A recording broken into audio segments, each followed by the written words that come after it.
Kung Pao Chicken!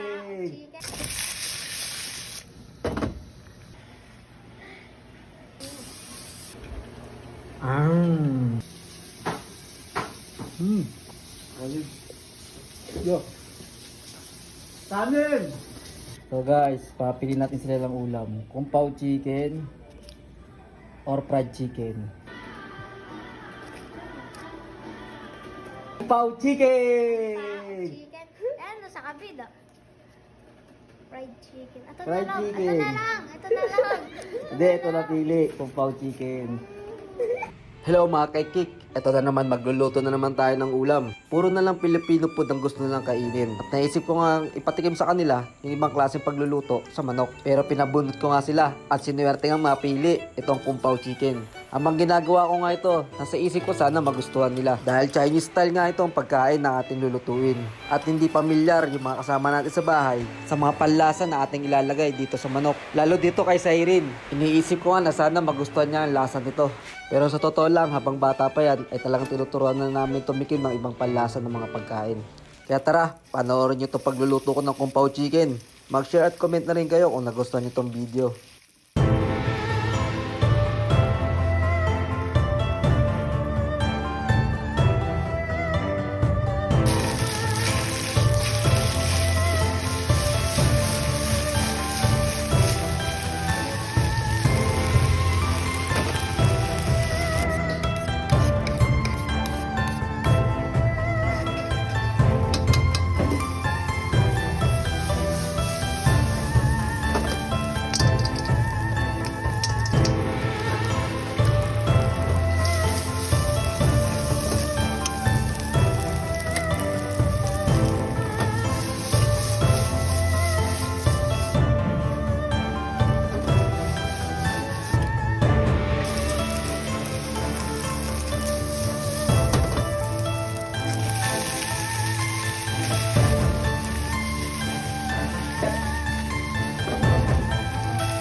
At eto na nga, husgan na niya yung lasa at sana magustuhan nga niya.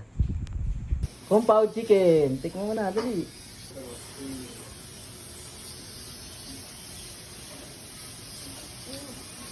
Sarap. At okay nga at nagustuhan nga niya.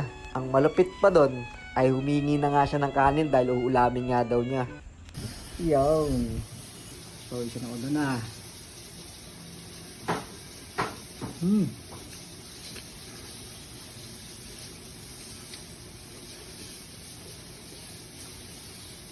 Olive. Yo. Kanin! At nakain na nga namin sa Irene yung ibang ulam at yung ibang mga sangkap nito. Kaya dadagdagan ulit natin ng bell pepper sa kanang nuts. Pero happy yung gamit natin.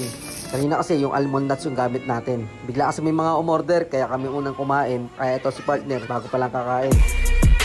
别墅里面唱 K， 水池里面饮冷雨。 Sa ganyan ko nga nilagay yung kanyang pagkain at chopstick ang binigay ko sa kanya para feel na feel niya na parang Chinese.